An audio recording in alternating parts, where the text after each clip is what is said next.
ኦሪት ዘፍጥረት ምዕራፍ 19 ሁለቱንም መላእክት በመሸ ጊዜ ወደ ሰዶም ገቡ። ሎጥም በሰጎን በር ተቀምጦ ነበር። ሎጥም ባያቸው ጊዜ ሊቀበላቸው ተነሳ፣ ፊቱንም ደፍቶ ወደ ምድር ሰገደ። አላቸውም፣ ጌቶቼ ሆይ ወደ ባሪያችሁ ቤት አቅኑ፣ ከዚያም እደሩ፣ እግራችሁንም ታጠቡ፣ ነገ ማልዳችሁ መንገዳችሁን ሁሉ ትሄዳላችሁ። እነርሱም በአደባባዩ እናድራለን እንጂ አይሆንም አሉት። እጅግም ዘበዘባቸው። ወደ እርሱም አቀኑ፣ ወደ ቤቱም ገቡ። ማዕድ አቀረበላቸው፣ ቂጣንም ጋገረ፣ እነርሱም በሉ። ገናም ሳይተኙ የዚያች ከተማ የሰዶም ሰዎች ከብላቴናው ጀምሮ እስከ ሽማግሌው ድረስ በየስፍራው ያለው ሕዝብ ሁሉ ቤቱን ከበቡት።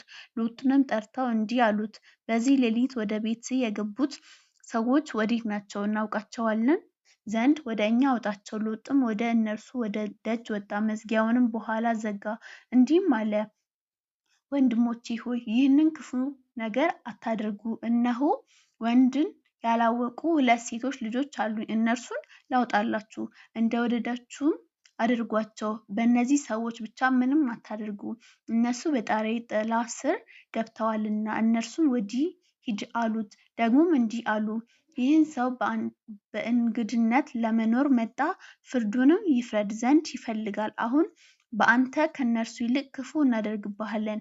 ሎጥንም እጅግ ተጋፉት፣ የደጁንም መዝጊያ ለመስበር ቀረቡ። ሁለቱም ሰዎች እጃቸውን ዘርግተው ሎጥን ወደ እነርሱ ዘንድ ወደ ቤት አስገቡት፣ መዝጊያውንም ዘጉት። በቤቱ ደጃፍ የነበሩት ሰዎች ከታናሻቸው ጀምሮ እስከ ታላቃቸው ድረስ አሳወሯቸው።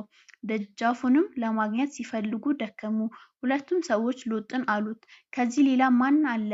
አማች ቢሆን ወንድ ልጅም ቢሆን ወይም ሴት ልጅ ብትሆን በከተማቱ ያለ ሁሉ ከዚህ ስፍራ አስወጣቸው፣ እኛ ይህን ስፍራ እናጠፋለንና፣ ጩኸታቸው በእግዚአብሔር ፊት ትልቅ ሆኗልና እናጠፋውም ዘንድ እግዚአብሔር ሰዶናል። ሎጥም ወደ ልጆቹን ለሚያገቡት ለአማቾች ነገራቸው፣ አላቸውም፣ ተነሱ፣ ከዚህ ስፍራ ውጡ፣ እግዚአብሔር ይህችን ከተማ ያጠፋልና። ለአማቾቹ ግን የሚያፌዝባቸው መሰላቸው። ጎህም በቀደደ ጊዜ መላእክት ሎጥን፣ ተነስ፣ ሚስትህን፣ ከዚህ ያሉትን ሁለቱን ሴት ልጆችን ውሰድ፣ በከተማይቱ ኃጢአት እንዳትጠፋ እያሉ ያስቸኩሉት ነበር። እርሱም በዘገየ ጊዜ እግዚአብሔር ስላዘነለት እነዚህን ሰዎች የእርሱን እጅ የሚስቱንም እጅ የሁለት ሴቶቹንም ልጆቹንም እጅ ይዘው አወጡትና በከተማይቱ ውጭ አስቀመጡት። ወደ ሜዳም ካወጧቸው በኋላ እንዲህ አለው፣ ራስን አድን፣ ወደ ኋላ አትይ፣ በዚህም ዙሪያ ሁሉ አትቁም፣ እንዳትጠፋ ወደ ተራራው ሽሽተህ አምልጥ።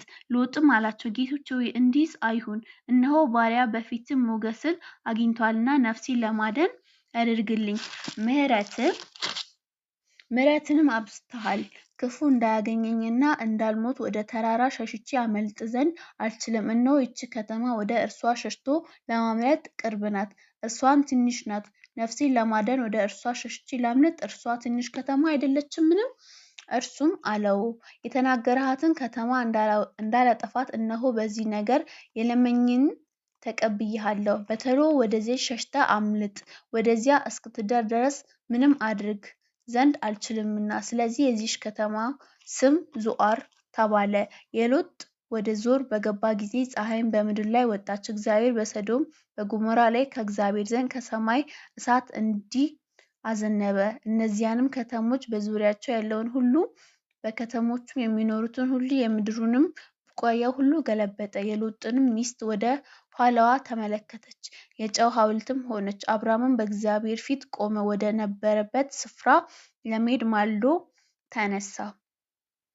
ወደ ሰዶም ወደ ገሞራ በዚያች አገር ወዳለውም ምድር ሁሉ ተመለከተ። እነሆ የአገሪቱ ጢስ እንደ እቶን ጢስ ሲነሳ አየ። እግዚአብሔር እነዚህን የአገር ከተሞች በጠፉ ጊዜ አብርሃምም አሰበው፣ ሎጥ ተቀምጦበት የነበረውን ከተማ ባጠፋ ጊዜ ከዚያ ጥፋት መካከል ሎጥን አወጣው።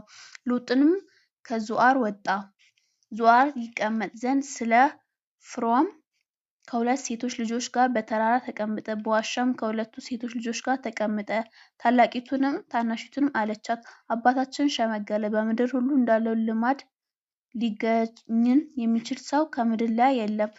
ነይ አባታችንም የወይን ጠጅ እናጠጣው፣ ከእርሱም ጋር እንተኛ፣ ከአባታችን ዘር እናስቀር። በዚያችም ሌሊት አባታቸውን የወይን ጠጅ አጠጡት። ታላቂቱም ገባች፣ ከአባቷ ጋርም ተኛች። እርሱም ስተኛ ስትነሳ አላወቀም። በነጋ ታላቂቱ ታናሺቱን አለች፣ እነሆ ትናንት ከአባቴ ጋር ተኛሁ፣ ዛሬ ሌሊት ደግሞ የወይን ጠጅ እናጠጣው። አንቺም ግቢና ከእርሱ ጋር ተኚ፣ ከአባታችን ዘር እናስቀር። አባታቸውም በዚያች ሌሊት ደግሞ የወይን ጠጅ አጠጡት። ታናሺቱም ገብታ ከእርሱ ጋር ተኛች። እርሱም ስተኛና ስትነሳ አላወቀም። የሎጥም 2 ሴቶች ልጆች ከአባታቸው ጸነሱ። ታላቂቱም ወንድ ልጅ ወለደች፣ ስሙንም ሞዓብ ብላ ጠራችው፣ እርሱም እስከ ዛሬ የሞዓባውያን አባት ነው። ታናሺቱም ደግሞ ወንድ ልጅ ወለደች፣ ስሙንም የወገኔ ልጅ ስትል አሞን ብላ ጠራችው፣ እርሱም እስከ ዛሬ የአሞራውያን አባት ነው። እናመሰግናለን በጣም